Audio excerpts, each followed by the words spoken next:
Hey everyone. So someone has been inquiring about you, and the responses they are receiving are guiding them right back to you.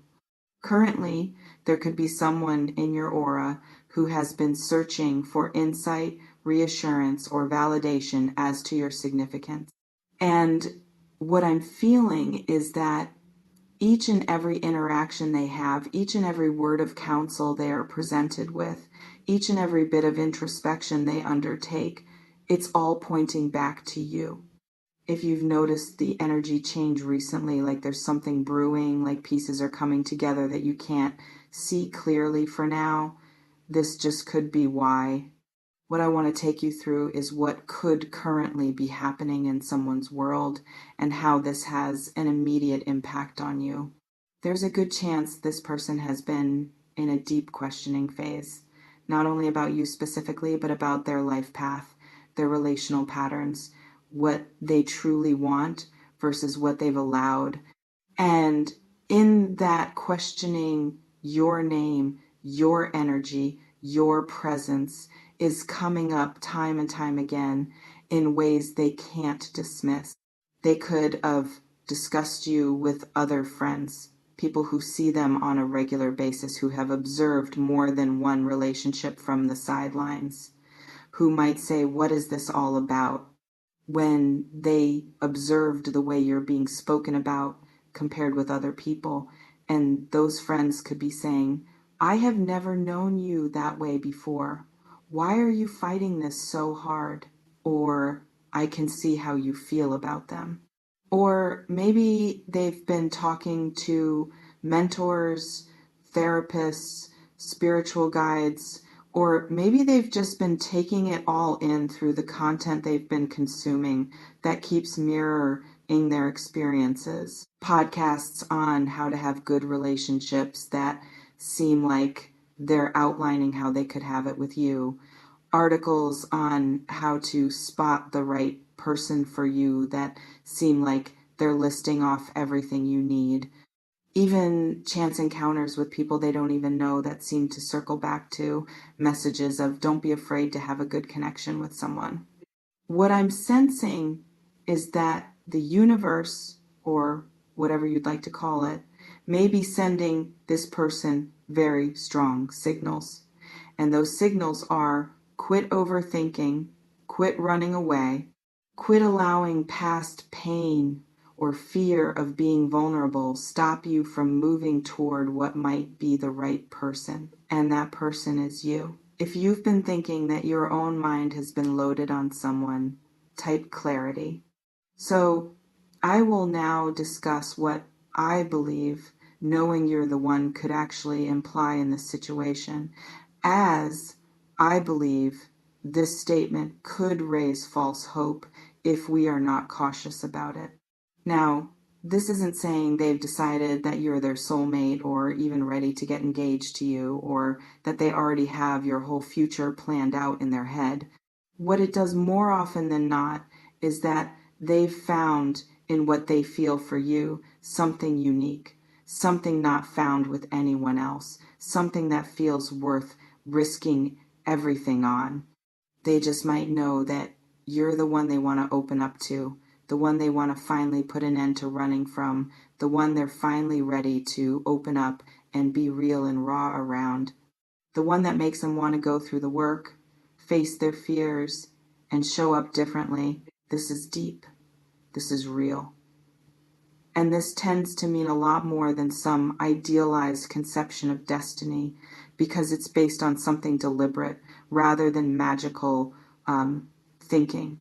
What I feel here is that he's been feeling comparing you with others, consciously or not, and you just win. Not because you're flawless, but because of something in the way he feels while he's with you, in the way you make him grow, in the way you see him when he can find it nowhere else. Maybe they had attempted to move on, had attempted to persuade themselves that someone more attainable, more accessible, less complicated would be a better route, but it hadn't succeeded because the connections had been stale, superficial, like performing a ritual without the heartfelt feeling. And finally, they are forced to recognize to themselves that what they got with you, even if undefined or complicated or frightening, is still worth more than the security of something that never really touches them. Here's what the advice they're receiving might sound like. If you care for him or her, just tell him or her. Don't let pride or fear decide for you. You're no spring chicken. Quit waiting for the stars to align. They don't. The worst thing that can happen is they say no, and you're already living with the pain of not knowing.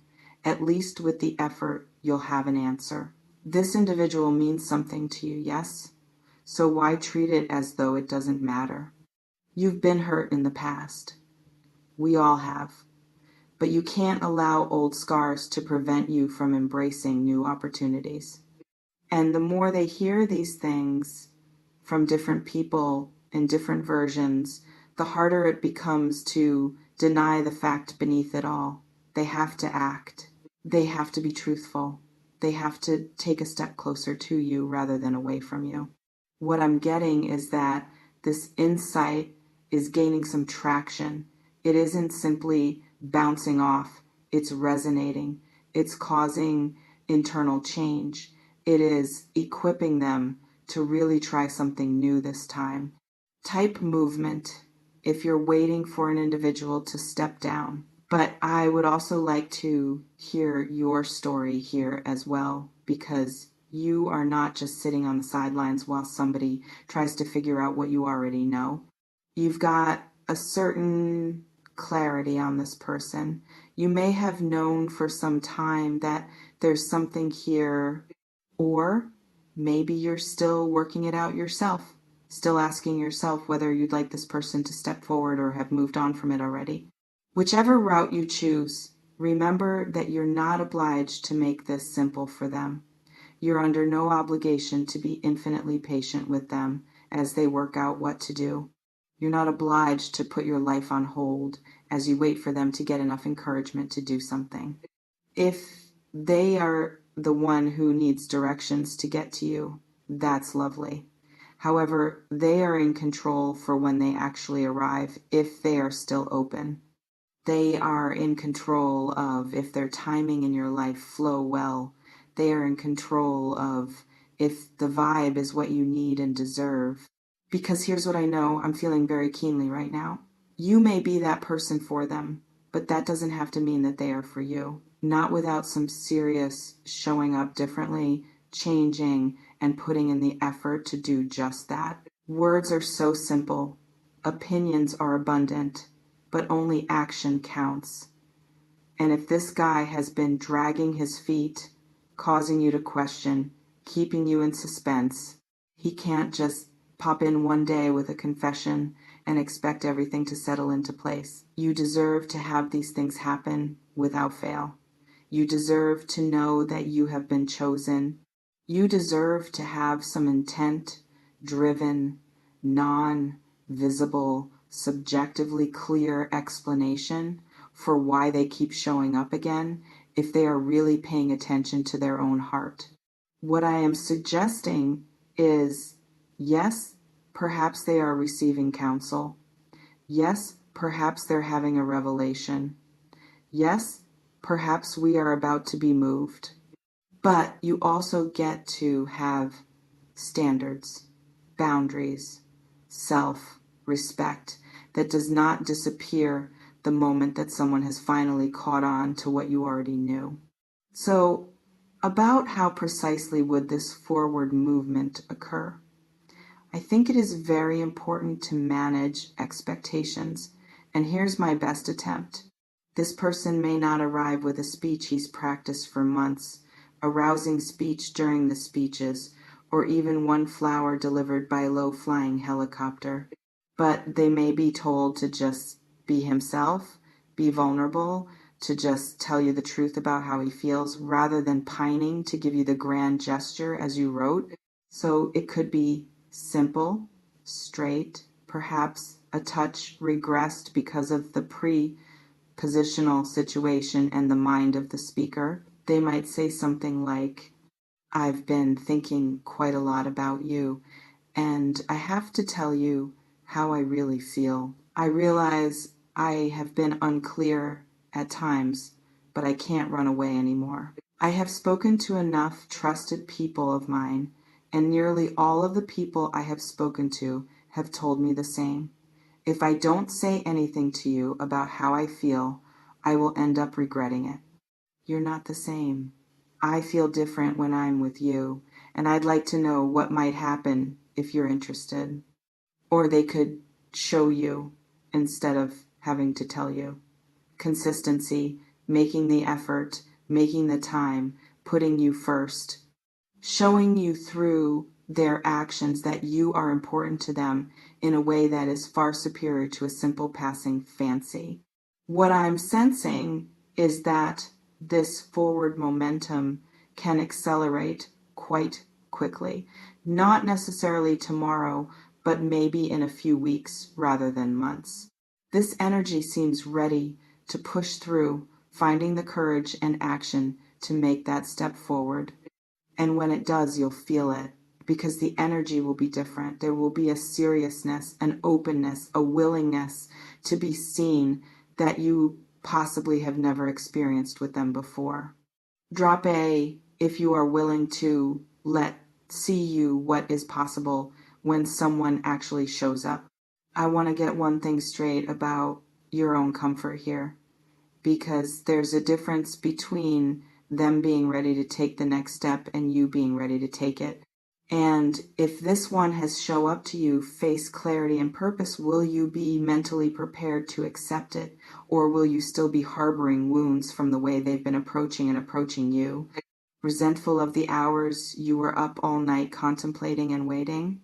Uncertain whether you even crave this anymore? These are a couple of profound questions to sit with. Because if you're not really present for what they're asking for, if your heart's already closed or moved on or put up new barricades that you're not willing to take down, that their forward motion will come too late. And it's okay. That's okay. You don't have to give anyone a second chance just because they finally did the work. They should have done the work in the first place. However, if somewhere inside of you, a part of you remains open, remains hopeful, remains interested in how things might be, then you might want to start getting ready emotionally for the discussion that may be on its way. Consider what points you would want to make. What would you need to see? Your limits. What are you willing to try and not try? For most of them, when they do arrive, you will thank yourself for having done your internal clarity work beforehand rather than having to make snap decisions in reaction to the thrill of finally being selected. Let's also consider the fact that perhaps this relationship, if it is to happen, could truly be something magnificent and true, actually. And sometimes the best relationships are the ones that just happened, where both partners had to work through things on their own first, where there was initial resistance and ambiguity that became awareness and free will. If this guy has been taking the time to get advice, reflect, and have realizations about what you mean to him, that's actually a good thing. It shows he's not just following his hormones, he's actually thinking this through, he's taking it seriously, and he's preparing to be more aware to show up for you. And if you've been doing your own work all through this time, defining more clearly what you want, reinforcing your core, creating a life not contingent on them calling your name out of the crowd, then you're both far more prepared and whole than you were when you came in. That's the type of foundation that can really hold an actual relationship. Not desperation meeting desperation, not two deficient people trying to make one deficiency, but two whole people coming together to create out of a source of fullness. What I sense I am experiencing is that if this does go through, you may be really surprised at how different this feeling is than anything you've had with them in the past. How much more centered, how much more authentic. How much more in line with what you've been meaning to ask for this whole time. Of course, though, you'll still have to see it in order to believe it. And that's wise. That's looking out for yourself. That's respecting yourself. As we head into our closing, I want to discuss trust and intuition because those are going to be your best navigators over the next few months. If this person contacts you, if she contacts you, if they finally show up, if they finally open up, if they finally were bold enough to tell you what they've been feeling and the peace that they received, you will feel it. Your body will tell you if it's real or if it's just a different spin. Trust that knowing. Trust that you can tell the difference between someone who has actually become real and someone who simply wants to say what you need to hear. Trust your right to slow down. Trust your right to ask questions. Trust your right to not have to move forward just because they're ready. And also have faith that if it is to happen, it will. You don't have to will it. You can't will it. Just wait, be ready, and be waiting. Your only responsibility is to stay aware, stay present, and stay true to what is available to you. This person may be getting advice that is leading them in your direction, but you are the only one that gets to decide when you are pointing back in theirs. The overall thing I feel is happening here is that you are being asked to remain in your power with this, whatever it is, not to loose your authority to someone else's timetable or someone else's opening. Remember that the moment they will truly know they have got you is when you are willing to give it, and whomever wants your energy, your time, your love, your hugs, your wisdom needs to earn that by holding your space. It has been you all along, not just in their story, but in your own. You have been the one who's been there for you, the one who has been doing the work, the one who has been doing the building of a life and of a me outside of someone else, finally acknowledging your value. So yes, let it happen. Let them get their nugget of advice. Let them have their insights. Let them do the internal work they need to do. But keep in mind that you don't exist in order to be someone's awakening. You don't exist in order to be the validation of someone's growth. You are a whole, perfect, worthy human being who is deserving of the manner in which you treat yourself. If they are able to handle you there, great. If not, great, because that means somebody else is willing to, in either case, you come up a winner because you have not waited any longer, because you are not making less of yourself any longer, because you are not making yourself smaller to make the road easier for someone else. You who are standing in your full power, your full worth, your full magnificent presence, and there have nowhere else you should be. Trust the process. Honor your boundaries. Remain centered in your own knowing, even as the outside energy is swirling around you. Pick and choose. Believe what resonates and discard what doesn't. And throughout it all, remember that the most important voice in the entire process is your own. You are the one, not for anybody else, but for yourself. For yourself always first. Trust that, believe that, live that, and see how everything else begins coming together from there. I don't sell futures, I build architects, not predictions, just the naked truth for the hard ones. Stay magic, stay in the now.